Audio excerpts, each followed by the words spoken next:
оқушылар отыра қойыңыздар. Қалдарыңыз қалай?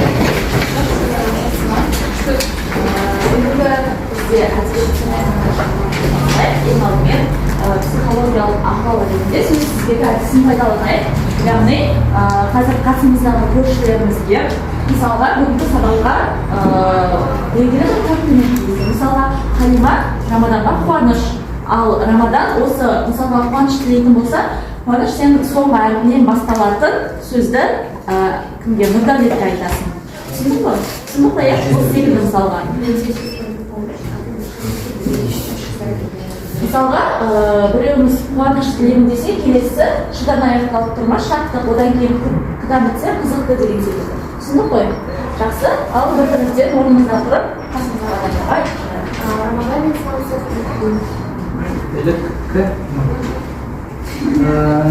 мен саған керемет күн жасап керемет күн болсын.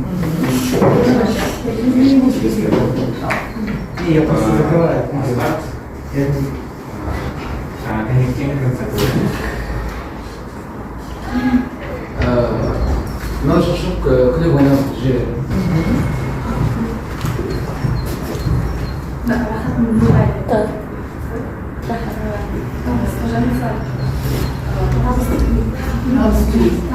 Табысты күн. Табысты.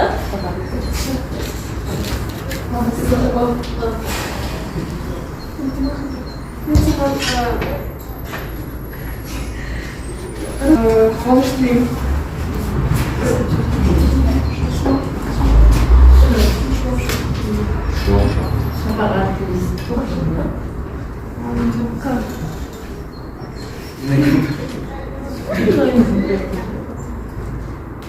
Мен саған бүгінгі күнің қызықты өтсін.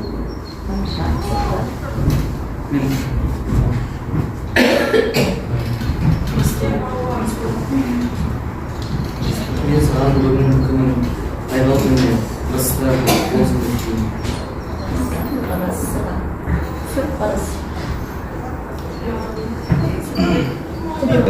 Мен саған қуаныш тілеймін.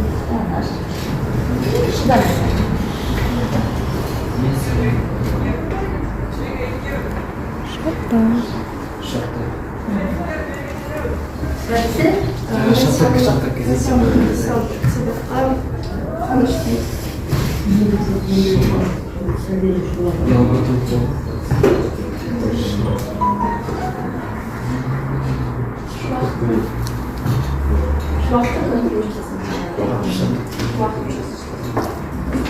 Жалпы сыныптастарымыз тамаша. Мен соны біліп, тіпті әлі көңіл бөлсіздер. Тамаша. Енді алдымен сіздерге берген тапсырмасын тексеріп алайық. Біз сіздермен Несіпбек Айтұлының бәйтерек поэмасын оқитын боламыз. Қысқаша шолу ретінде бәйтерек поэмасының тақырыбы, идеясы не туралы еді. Соны кім айтады? Еркежан. Тақырыбы осы бірінші бөлімде сізге авторы Несіпбек Айтұлы. Тақырыбы бәйтерек тәуелсіздік символы. Жанр түрі поэма, идеясы жас ұрпақтарды өздерінің қалпына көтеруге оң бағыт беріп, елін жерін сүретін, болашақта берекеті қарсы алатындай тәрбие шумақ бесеу, тармақ 20, бұна 3, буын саны 11 буынды ұйқас, қара сөз ұйқасы. Тамаша, жақсы. Келесі, Халима. Авторы Несіпбек Айтұлы, идеясы. Тәуелсіздік дегенде әр адамның ойы мақтанышқа келеді. Ақыл ол көңілінде тәуелсіздік жайлы қазақтың талай ұлтжанды азаматтары құлшынынан келді. Олар халыққа қуаныш сыйлады, бірақ сол қуаныштың бәрін өздеріне жалған. Болашақ ұрпақ іздейтін тәлімде емес, күні көзі болсын деген дәки дұғаларға алғысын білдірді. Шумақ бесеу, тармақ 20, мына 3 буын саны 11 буынды ұйқастыру қаралды. Жақсы. Тағы? Олжан? Бізде маған 5-ші бөлімде келген болған авторы Несіпбек Айтұлы, тақырыбы бәйтерек тәуелсіздік символы. Жанр түрі поэма. Идеясы. Менің ойымша бұл бөлімде ол қазақ халқының қалыптасуы туралы айтылды. Оның бұл жолдары байқауға болады. Төндірді қара аспанды әлдекімде қырына қыруға қылатындай қазақ аштан. Және де отының табанынан ызғар өтсе, 12, тамақ 49, олар 3-3, буын 11, ұйқастырып қарай өледі. Жақсы.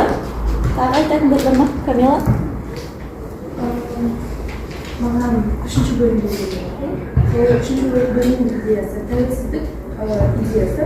Тәуелсіздік бізге ғана теңдеген жоқ. Ол біздің кең байтақтарымыздың талай жылдарға созылған күресі. Бірақ оған қарамастан халқымызды бірігіп, намысын көтеріп, талай жылдар бойы аңсаған тәуелсіздігіне қол жеткізген болды. Шумақ 21, тамақ 84, бұнағы 3, оны 11. Ұйқас түрі ерікті ұйқас. Жақсы. Болды ма? Бүгінгі тақырыбымыз енді бәйтерек поэмасының жаңа жылдығы туралы тақырыпта жасалған. Бүгінгі сабақтың мақсаты жаңадағы шақпақтағы көрінісі тамамдауды жасалдырып, жаңа жылдығына баға береді.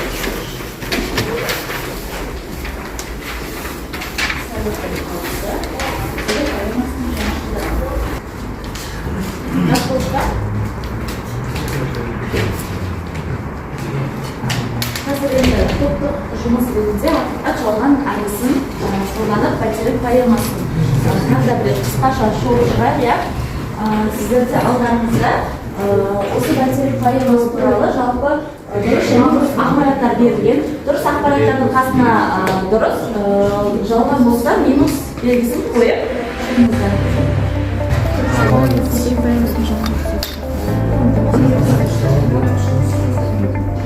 что баянда?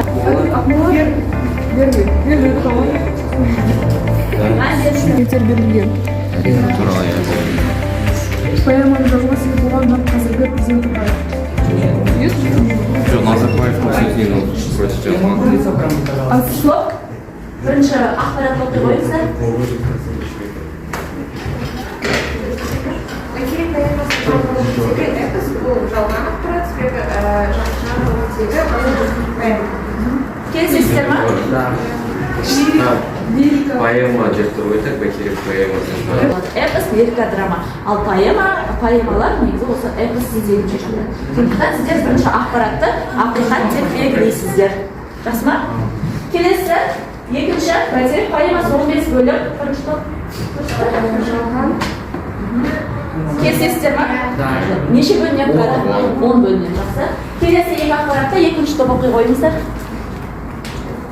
Бәйтерек монументінің ұзындығы 97 метр бұл ақиқат. 97 метр. Қазақстан Республикасының ең алғашқы астанасы Алматы қаласы болған. Дұрыс, иә? Қазақстан Республикасының ең алғашқы астанасы Алматы. Үшінші топ. Шығармада қазақтың тарихы туралы мәліметтер берілген ақиқат. Поэманы жазуға себеп болған жан қазіргі президент Қасым-Жомарт Жалған. Нет, дұрыс оқымадым фамилиясы, соны я деді. Жалған. Келісесіздер ма? Астана Кім болған? Назарбаев. Нұрсұлтан Назарбаев. Астана сөйлеу шумақтарының біркелкі дауыссыз дыбыстардан басталуы. Жалған, ол дауысты дыбыстардан. Ал дауыссыз дыбыстардан басталуы қалай аталады? Аллитерация. Жақсы, сонымен шолу жасап шықтық, иә? Тамаша. Енді келесі ары қарай стандарт сөйлейді әдісі бойынша қазір тақтада берілген жылдарда жалпы Қазақстан тарихында қандай оқиғалар болды, өздеріңіз қалаған жылды алып, сол уақытта болған ақпаратты айтып кетсеңіздер болады. Кіммен? Топпен де болады, бір-бірден тұрып айтсаңыздар болады. Иә, Халима? 21-ші жылы таң сағат 4 мен 6 арасында бізде фашистік күштерлер олардың армиясы осы Қазақстан жеріне алғашқы басып кірген болады. Сол сәттен бастап біз сияқты жылға дейін отырмыз. Жақсы. Тағы? Тоғжан? 2017 жылы Иә. Иә, айтамын. 1949 жылы Семей полигонында бірінші рет жарылған. Иә, ядролық жарылыс басталды, иә, Рамадан? 1993 жылы бірінші конституция ұсынылған және болашақ программасы. Тамаша. Тағы? Әрбек? 2013 жылы Экспо болды. Әлімжан? 2019 жылы андай Қасым-Жомарт Тоқаев. Иә, жаңа президент сайланған 2019-да бізде жастар жылы деп атаған, иә? Еркежан. 1994 жылы қазақ КСР-де оқиға болатын. Осы Қазақстан коммунистік большевиктердің 4-ші съезі өткен болатын. Тамаша. Әлбек. 2000 жылдар Семей полигон толықтай жатты, иә? Айым. 1992 жылы Қазақстанның ұлттық рәміздері қабылданды. Республиканың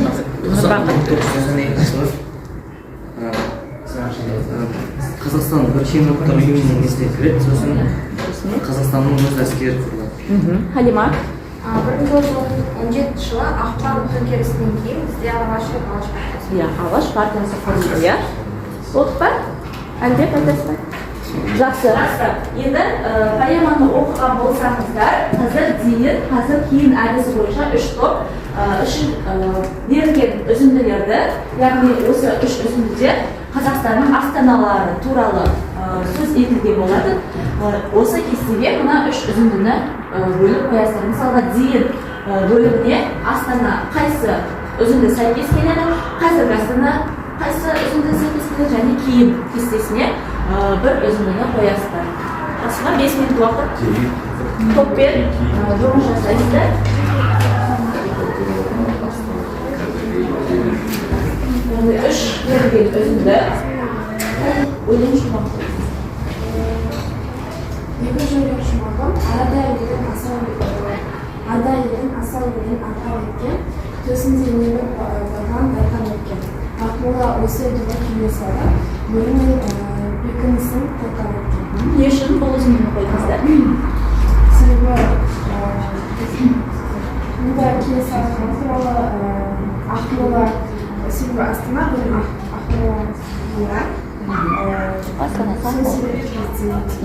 Ал сіздер дейінге осы шумақты қойдыңыздар, жақсы. Ал екінші топ қазір деген кестеге қай өлең шумағын қойдыңыздар? Үшінші.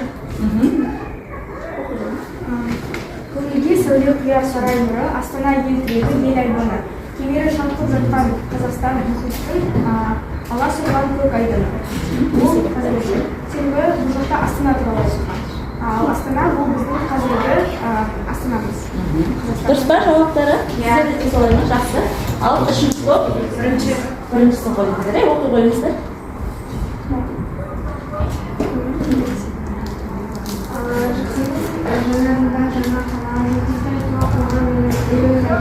Бес жылда бойы бітірген ғимараттар жайнап тұрышын болғандай сынайды. Ал ниеттер деп ойлайсыздар. Өйткені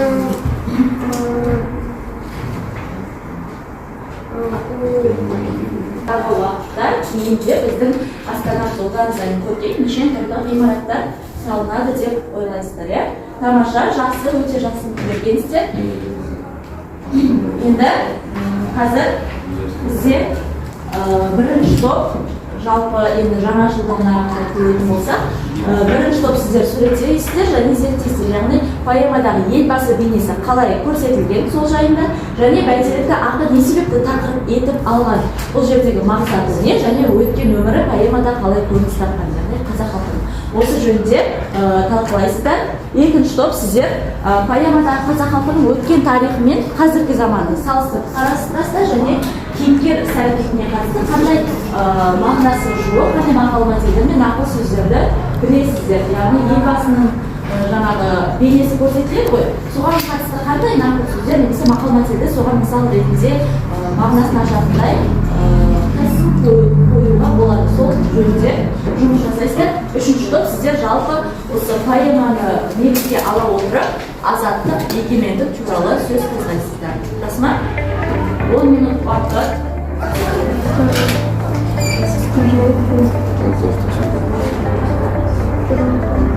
Ты до этого сам день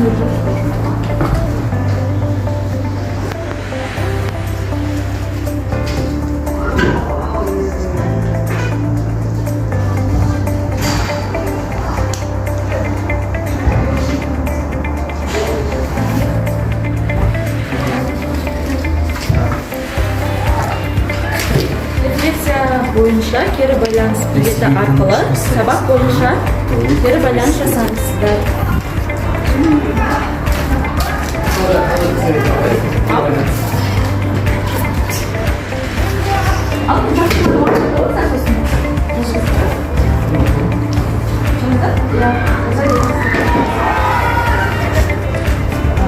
Барлығын толтырыңызға көзілдеріңізді.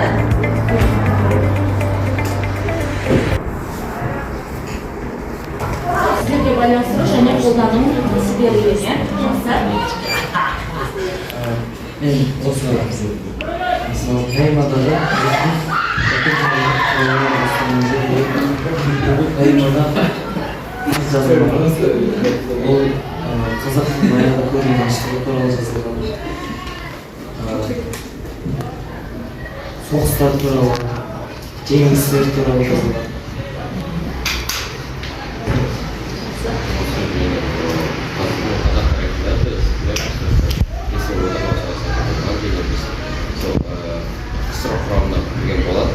Сөйтіп сол кезде құрамында бірінші автономиялар болған. Ең бірінші сол Алаш автономиясы, және көп айтпай қояйын, және ең соңғы сол Қазақ ССР 1996-1991 Қазақстан өз тәуелсіздігін алған. Қазіргі заманды сақтырамыз. Өз туымызды рәміздерімізді киіміз пайда болды. Елімізге қазақ билігі келді, яғни қазақ президенті дамыған елдер қатарына кірді. 1993 жылы 15 валютаның теңге айналды. Енді 1995 жылы Қазақстан Республикасының ата заңына енгізілді. 1997 жылы Қазақстан Республикасы өз астанасы Ақмоланы жариялады. Тағы одан да басқа көптеген мәселелер жетістіктері де бар. Мысалға 2000 жылы 10 қазанында Астанада халықаралық экономикалық ұйым ретінде президент отауында қатысушысы мемлекеттердің басшылары Еуразиялық қоғам құрылды. Ал 2006 жылы жаңа әнұранымыз пайда болды.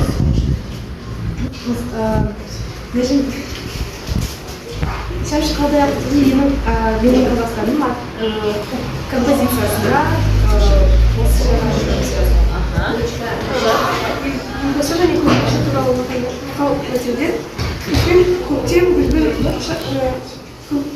көктем гүлдің бағын ашады, көсем елдің бағын ашады.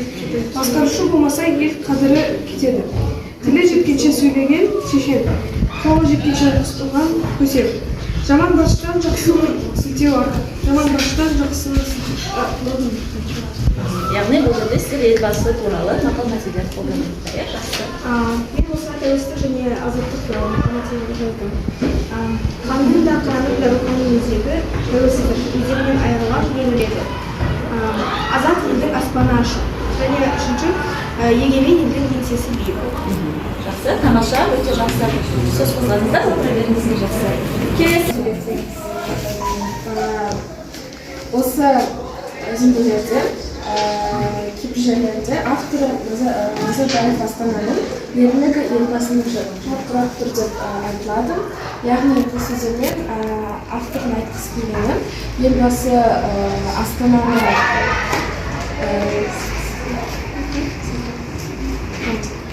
құрды және оны дамытып биікке көтерді.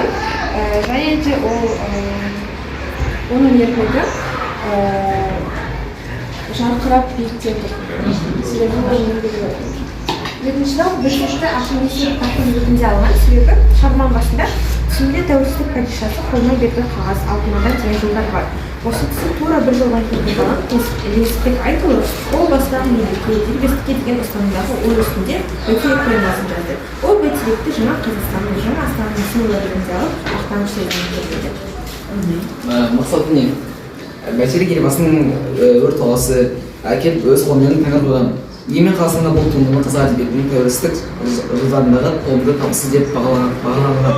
Сол сөздің орындылығын бәйтерек поэмасы жарияланғаннан бері қоғамдық ой пікірді қуаттай түсіп отыр. Яғни әлемде жерде келеміз деген нәрсе бар. Қазақстан жеткеніне бәйтерек жақсақ болады мысалы. автор мәселеті сипаттай отырып бүкіл әлеміне тарихын көрсетеді, иә? Сұрақ ол автор қалай қазақ халқын көрсетеді, сипаттайды.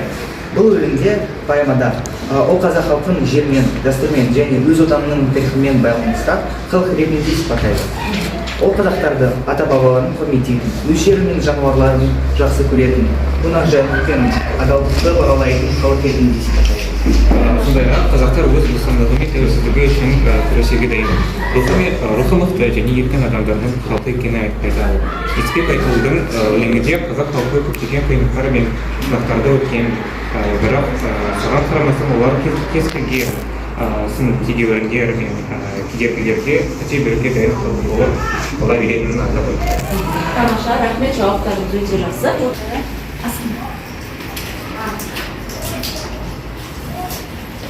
Бізде жақын азаттық егеменді туралы және біз терминдермен айта кетейін. Азаттық дегеніміз ол қазақ ұғымында саяси еркіндік, тәуелсіздік және әлеуметтік немесе бас бостандығы және де тәуелсіздіктен құтылу. Мен сізге жалпы егемендік деген сөздің мағынасын айтқым келеді. Егемендік ол мемлекеттің сыртқы саясатында толық тәуелсіз болуы және елдің ішкі саясатында мемлекеттің биліктің бәріне жоғары тұруы. Осы егемендік сөзінің жалпы мағынасын шығарған адам ол француз ғалымы болып саналады. Оның аты Жан Боден болған, ол 15-ші ғасырда шығарылған болды. Тамаша. Егемендік бұл ел мемлекеттің ішкі саясатының тәуелсіздігі және басқа елдердің интеграция болмасы. Азаттық бұл сөзде адам үшін, мемлекет үшін де ең маңызды құнды дүниелер көп. Қазақстан Республикасы тәуелсіздік алғаннан 31 жыл болды. Сан ғасырлар бойы ата-бабаларымыз тәуелсіздікке ұмтылды. Көптеген жолдармен соғыстар ата-бабаларымызды шыңдап, басты мақсат тәуелсіздік пен азаттықты қалыптастыру. Жалпы әрбір халық үшін өз мемлекетін құру арман болып табылады. Мемлекеттің өмір сүруіне қауіп төнген жағдайда оны сақтау немесе қайта жаңғырту үшін күреске шығады. Бұндай драмалық оқиғалар қазақ халқының тарихында бірнеше рет орын алған болатын. Егемендік алған мемлекет ол Қазақстан болып табылады. 1990 жылы 25 қазанда Қазақстан өзінің егемендік жариялады. Қазақстан КСРО-ның мемлекеттік егемендігі туралы декларация Қазақстан тәуелсіздігін бекітуге жасалынған алғашқы қадам болды. Онда елдің саяси құқықтық тәуелсіздігінің бағдарламасы жасалды. Осы бағдарламаның негізінде 1991 жылы 16 желтоқсанда Қазақстан Республикасының мемлекеттік тәуелсіздігі туралы конституциялық заң қабылданды. Рахмет, жауаптарыңызға отыра қойыңыз. Поэмада жалпы Қазақстанның тәуелсіздікке дейінгі басынан кешкен оқиғалары суреттелді және одан кейінгі Қазақстанның тәуелсіздік алғаннан кейінгі мәселелері туралы суреттелген болатын. Тәуелсіздік алғанға дейін қаншама қиындықтан өтсе де, тәуелсіздік алғаннан кейінгі Қазақстан өте керемет түрде бой көтерді деп айта аламыз. Енді кері байланыс билеті арқылы бүгінгі сабақ бойынша ой қорытындыларыңызды жазып келдіңіздер.